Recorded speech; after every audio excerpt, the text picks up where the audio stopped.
రాష్ట్రంలో real estate పరిస్థితి ఎట్లా ఉంది? గత ప్రభుత్వం పోల్చుకుంటే ఈ కాంగ్రెస్ ప్రభుత్వం వచ్చిన తర్వాత 18 నెలలుగా రియల్ ఎస్టేట్ రంగం అభివృద్ధి చెందిందా? లేకపోతే ఇంకా ఏ పరిస్థితిలో ఉంది అసలు? గతంలో చూసాం రియల్ ఎస్టేట్ సంబంధించి కొంతమంది రియల్టర్లు ఆత్మహత్యలు చేసుకున్న పరిస్థితి కూడా. సో ఈ అన్నిటి అంశాలపై మనతో మాట్లాడడానికి CREDAI immediately past president Rajasekhara Reddy గారు ఉన్నారు. సార్ నమస్తే. సార్ ఏంటి సార్ రియల్ ఎస్టేట్ పరిస్థితి? ఏం చెప్తారు? ఎట్లా ఉంది పరిస్థితి? మార్కెట్ ఎట్లా ఉంది అసలు? మార్కెట్ ఎలా అంటే ఓవరాల్గా హైదరాబాద్ నిర్మాణ రంగానికి చెప్పాలని అంటే మనకి ఏ రకమైన డోకా ఉండదని చెప్పొచ్చు. ఎందుకంటే ఇది ఒక ఫౌండేషన్ అనేది వెరీ స్ట్రాంగ్. అంటే ఇది గడిచిన 1-2 సంవత్సరాలను ఎదిగింది కాదు. మనకి గడిచిన ఒక 25 సంవత్సరాల నుంచి నార్మల్గా ప్రతిసారి కూడా ఒక్కొక్క మెట్టు ఎదిగినట్టు అనమాట. దాంతో మనం ఏంటంటే ఒకప్పుడు 2004లో హైటెక్ సిటీ కానీ, దాని తర్వాత ఓఆర్ఆర్ కానీ, దాని తర్వాత ఇంటర్నేషనల్ ఎయిర్పోర్ట్ అనౌన్స్మెంట్ కానీ, దాని తర్వాత చూసినప్పుడు కొత్తగా తెలంగాణ రాష్ట్రం ఏర్పడ్డ తర్వాత ముఖ్యంగా హైదరాబాద్ ఎదిగిన దిశ లోపల చూసుకుంటే అదేమవుతుందనంటే Hyderabad is a cosmopolitan city where weather conditions తోటే కాకుండా ఇక్కడ వచ్చే లివింగ్ స్టాండర్డ్స్ కూడా చూసినా కూడా తర్వాత హైదరాబాద్ నిర్మాణ రంగం ఐటీకి అనుసంధానంగా ఎదిగిన విధానం. అంటే it depends on the different kind of leaders. అప్పుడు టైం టు టైమ్ లీడర్షిప్ అనేది మారినా కూడా ఆ వచ్చిన వాళ్ళందరూ కూడా ముఖ్యంగా చెప్పాలంటే గడిచిన తెలంగాణ రాష్ట్రం సాధించిన తర్వాత the way Hyderabad evolved is really good అనమాట. దాంతో మనకి ఏమవుతుందనంటే సంవత్సరానికి ఒకప్పుడు 50,000 ఉద్యోగాలు అని అనుకున్నది ఐటీ దాంట్లో కూడా ఇప్పుడు సంవత్సరానికి యావరేజ్గా 150,000 ఉద్యోగ అవకాశాలు ఉన్నాయి. దాంతోపాటుగా చెప్పాలని అంటే మనకి ఇండస్ట్రీస్ అండ్ మ్యానుఫ్యాక్చరింగ్ యూనిట్స్ లోపల దాదాపుగా 3 లక్షల కోట్ల ఇన్వెస్ట్మెంట్స్ రావడం జరిగింది అప్పుడు. దీంతో ఏమవుతుందనంటే ఇప్పుడు మనకి మెడికల్ డివైస్ పార్క్, తర్వాత వచ్చేసరికి జినోమ్ వ్యాలీ, తర్వాత ఈసిటీ దగ్గర ఇప్పుడు అంతకుముందు మనకు ఫ్యాబ్ సిటీ అని ఉండే దాన్ని పేరు మార్చి ఈసిటీ అని చేసిన తర్వాత మనకు చందన్ వేలి లోపల కూడా కొత్త ఇండస్ట్రియల్ క్లస్టర్స్ రావడము. ఇవన్నిటితోటి ఏమవుతుందనంటే మనకి వీటన్నిటిని మించి ఫార్మాకి ఓవరాల్గా అక్రాస్ ద వరల్డ్ ఉన్న డిమాండ్కి మన దగ్గర ఉండేదానికి ఈ ఎంప్లాయ్మెంట్ అంటే not only the IT employment, we have the potential for the other sector employments అని. దీంతో ఏమవుతుందంటే మనకి వచ్చే 10-15 సంవత్సరాలకి ఏ రకంగా కూడా అవకాశాలకి అంటే ఉద్యోగ అవకాశాలకి డోకా లేదు.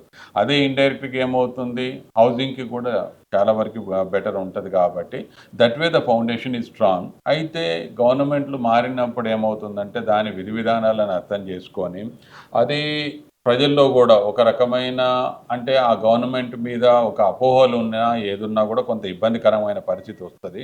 బట్ ఆ గవర్నమెంట్ ప్రూవ్ చేసే దిశ లోపల వాళ్ళ ఆలోచనలకి ఒక రూపం ఇచ్చేసి కానీ ఒక కాన్ఫిడెన్స్ ఇచ్చినప్పుడు మళ్ళీ పికప్ అయ్యే అవకాశాలు ఉంటాయి. అంటే ఇక్కడ ప్రధానంగా ఏంటంటే గత ప్రభుత్వం తెలంగాణ ప్రభుత్వం కేసీఆర్ ప్రభుత్వం చేంజ్ అయిన తర్వాత రేవంత్ రెడ్డి వచ్చిన తర్వాత మొత్తం రియల్ ఎస్టేట్ కుప్పగూలిపోయింది. అసలు ఎక్కడ ఫ్లాట్లు కొనుక్కోవట్లేదు, ఎక్కడ అమ్ముడు కావట్లేదు. అసలు ఏంటి రియల్ ఎస్టేట్ పరిస్థితి? కేసీఆర్ ఉన్నప్పుడే బాగుండేది. నిజంగా అటువంటి ప్రచారం జరుగుతుంది. ప్రచారమేనా నిజం ఉందా దాంట్లో? ఎట్లా ఏం చెప్తారు? ప్రచారం అని అంటే పర్టికులర్గా I don't want to go in to personal things అనమాట. బట్ ఓవరాల్గా మార్కెట్ సెంటిమెంట్స్ అనేది చూసినప్పుడు ఎలా ఉంటుందంటే నిర్మాణ రంగం ఎప్పుడు కూడా రాజకీయాలకు అతీతం. అంటే ఎప్పుడు కూడా మేము గత ప్రభుత్వంతో కూడా కలిసి తీసుకున్న నిర్ణయాలు విధి విధానాలు ఏంటనంటే నిర్మాణ రంగం ఎదిగినప్పుడు దానికి రాష్ట్ర ప్రగతికి దోహదపడుతుందనే దాని మీద కూడా మా ఇన్వాల్వ్మెంట్ ఉండేది. ఇప్పుడు కూడా ఈ ప్రభుత్వం లోపల కూడా మా వైపు నుంచి పర్టికులర్గా నాలాంటి వాళ్ళైనా ఎవరైనా శేఖర్ మేము అందరం కూడా మాకు ఉండేదల్లా గవర్నమెంట్ తీసుకునే విధి విధానాల వల్ల నిర్మాణ రంగం ఏ రకంగా ఎదుగుతుంది, దాన్ని ఏం చేస్తే బాగుంటుంది అనే దాని మీద మా తోడ్పాటు ఉంటుంది. దాని దగ్గరగా మా సహకారాలు ఉంటాయి. అయితే పర్టికులర్గా కొత్త గవర్నమెంట్ అయిన తర్వాత కొత్త గవర్నమెంట్ అర్థం చేసుకొని దాన్ని ఇంప్లిమెంట్ చేసి ఎలక్షన్స్ అనేది రావడం ఒక 1 year అనేది వీ లాస్ట్ అనమాట. ఆ తర్వాత ఒకటి ఏంటంటే ఇప్పుడున్న ముఖ్యమంత్రి గారు కొత్త ఆలోచనలతో వస్తున్నారు. బట్ అది రైట్ వేగా రీచ్ కావాలి. పబ్లిక్ లోపల కూడా ఒక కాన్ఫిడెన్స్ క్రియేట్ కావడానికి ఓకే సంథింగ్ ఈజ్ హ్యాపెనింగ్ అంటే ఒకప్పుడు నిర్మాణ రంగం అనేది స్పెక్యులేషన్ లోపల ఎదిగింది. మనకు చిన్న ఫిగర్ చెప్తాను నేను. మనకు ఒక 7-8 సంవత్సరాల క్రితం నిర్మాణ రంగం లోపల హైదరాబాద్ లోపల 25,000 నుంచి 30,000 యూనిట్లు సంవత్సరానికి అమ్మగలిగే వాళ్ళం. సో అది గడిచిన సంవత్సరాలు ఒక్కొక్క మెట్టు ఎదుగుతూ ఇప్పుడు ఏంటంటే సంవత్సరానికి 1,00,000 యూనిట్లు అమ్ముతున్నాం. అంటే అదొక ఎండ్ యూజర్ సెంటిమెంట్ పెరిగింది, ఇన్వెస్టర్ మార్కెట్ పెరిగింది అనమాట. ఇప్పుడు ఏది ఫ్యూచర్ మీద ఉద్యోగ అవకాశాలు ఉండడం, ఏది ఐటీ అబ్జార్ప్షన్ అనేది ఎక్కువ ఉండడం, ఎంప్లాయ్మెంట్ రావడం అయితేమి, ఈ ఇవన్నీ అవుతున్నప్పుడు ఏమవుతుందంటే ఆటోమేటిక్గా వరల్డ్ ఓవర్ ఉన్నవాడు కూడా హైదరాబాద్లో నేను ఇన్వెస్ట్ చేసుకుంటే నాకు లాభం ఉంటుంది అనే దాని మీద ఏమైందంటే, ఒకప్పుడు 70% end user market, 30% end user market అయింది, 70% వచ్చేసి ఇన్వెస్టర్ మార్కెట్ అయింది. అయితే గడిచిన 2 సంవత్సరాలు, ఈ 1.5 ఇయర్ నుంచి చూసినప్పుడు మనకు ఆ మేజర్‌గా ఇన్వెస్టర్ మార్కెట్ అనేది స్తబ్దత అనమాట. ఎండ్ యూజర్ ఆగట్లేదు. ఓకే. బట్ హైడ్రా వచ్చినప్పుడు కొంత కన్‌ఫ్యూజన్ లోపల భయం అనేది కలిగింది. అది మంచి నిర్ణయమే. కానీ జనాల లోపల వెళ్ళే దిశ లోపల కొంచెం తప్పుడు ఆలోచన ఏందంటే భయం అనేది క్రియేట్ అయింది.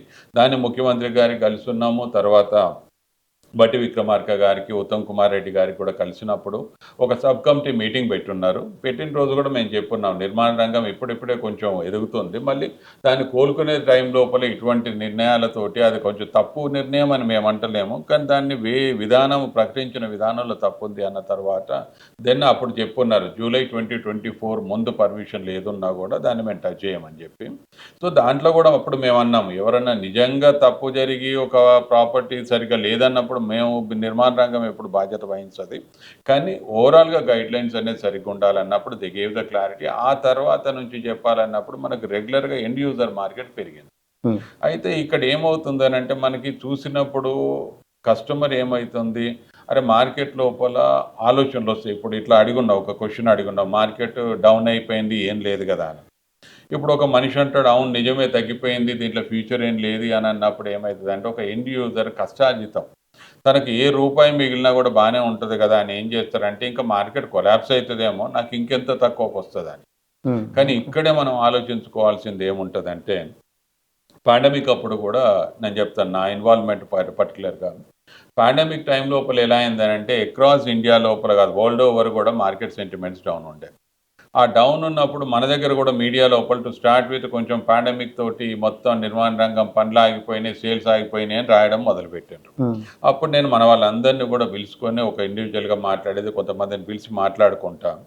ఒకటే ఏం చెప్పేది అని అంటే, మనకి ముఖ్యంగా ఈ పాండమిక్ తోటి ఒకటి ఏంటంటే రేపు ఫ్యూచర్ గురించి ఆశ లేదు.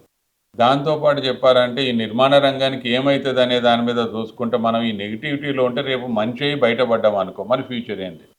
సో అందుకోసం మీ అందరిది కూడా నాకు ఎక్కడ హెల్ప్ కావాలని అంటే, ఉన్న నిర్మాణ రంగంలో ఉన్న పాజిటివిటీని బయటకు తీసుకెళ్దాం. దాని నుంచి ఆ పాజిటివిటీ మనం ఇక పబ్లిక్ లోపల పోయినప్పుడు ఫ్యూచర్ మీద హోప్స్ క్రియేట్ చేద్దాం అని చెప్పేసి ఏం చేసేదంటే, అక్రాస్ ఇండియా నుంచి కూడా హైదరాబాద్కు ఉన్న పొటెన్షియల్ ఏంటిది అని కొన్ని ఆర్టికల్స్ ఏదన్నా ఉన్నా కూడా మన వాళ్ళతోటి అవన్నీ కూడా మళ్ళీ పబ్లిష్ చేయించేది అనమాట. అదొకటే కాదు, మెట్టుమెట్టు అట్లా చేసుకుంటూ వచ్చినప్పుడు గవర్నమెంట్ కూడా దాని తగ్గట్టుగా సహాయ సహకారాలు ఇవ్వకపోతే మనం ముందుకు పోం. దానికి ఎందుకంటే కొంచెం మొమెంటం ఒకటి ఒక పుష్ చేయాలన్నమాట. అప్పుడు కేటీఆర్ గారిని అడిగి మనం 2.5% స్టాంప్ డ్యూటీ రిడక్షన్ ఉంటే బాగుంటుందని అడిగున్నాం. అయితే అడిగినప్పుడు ఏమైందనంటే, కొంచెం గవర్నమెంట్ సీఎం గారు కానీ, తర్వాత అప్పుడు సోమేష్ కుమార్ గారు ఉండి అది ఒప్పుకునేటట్టు లేరు, గవర్నమెంట్ అది తట్టుకునేటట్టు లేదన్న తర్వాత దెన్ తనకు ఇంకేదన్నా ఆలోచనలు అన్నప్పుడు ఇంకేదన్నా ఆప్షన్ అనేది ఒకటి పర్మిషన్ ఫీ ఇన్స్టాల్మెంట్ అనేది ఒకటి వర్కౌట్ చేయడం జరిగింది. తను వెంటనే ఆలోచనలు ఇంప్లిమెంట్ చేస్తున్నారు. ఆ ఇంప్లిమెంట్ చేయడంతో ఏమైందనంటే, అప్పుడు మార్కెట్ లోపల కొత్త ప్రాజెక్టుల మొమెంటం ఉంది. మన దగ్గర కూడా ఏందనంటే మంచి మార్కెట్ డిమాండ్ క్రియేట్ అయింది. ఇంకా కొత్త ప్రాజెక్టులు చేసుకుంటే పొటెన్షియల్ ఉంది కదా అనేది ఒక పాజిటివిటీ ఉన్నది. అది ఎన్కరేజ్ చేసుకొని మన బిల్డర్లు ఏం చేస్తున్నారు అని అంటే, ఈ 25% పర్మిషన్ ఫీ పే చేస్తే పర్మిషన్ రిలీజ్ అయిన తర్వాత 75% బ్యాలెన్స్ నాకు వర్కింగ్ క్యాపిటల్ అవుతుందని కొత్త ప్రాజెక్టు లాంచింగ్ చేసినప్పుడు 40% across India new project launches are in Hyderabad. ఓవరాల్గా ఆ పాండమిక్ టైం లోపల దాన్ని కూడా మనం పాజిటివ్గా తీసుకుపోయినాం. అంటే హైదరాబాద్లో ఏమో ఉన్నది కాబట్టే మీకు ఇది ఉంది. ఈ కొత్తగా ఎవరు కూడా బిజినెస్ లోపల రిస్క్ తీసుకోరు.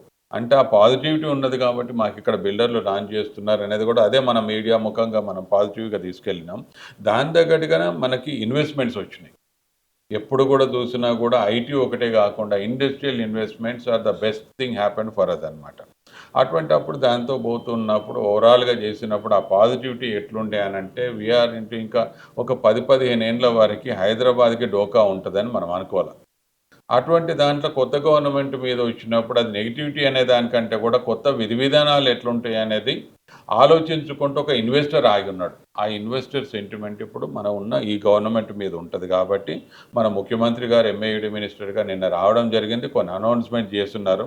దానికంటే కూడా ఇంకా ఓవరాల్గా చూసినప్పుడు ఒక సెంటిమెంట్ నెగిటివిటీ నుంచి పాజిటివ్గా పోవాలంటే ఇమ్మీడియట్ ఇంపాక్ట్ ఉండే విధంగా కొన్ని ఇనిషియేటివ్స్ తీసుకోవాలన్నమాట.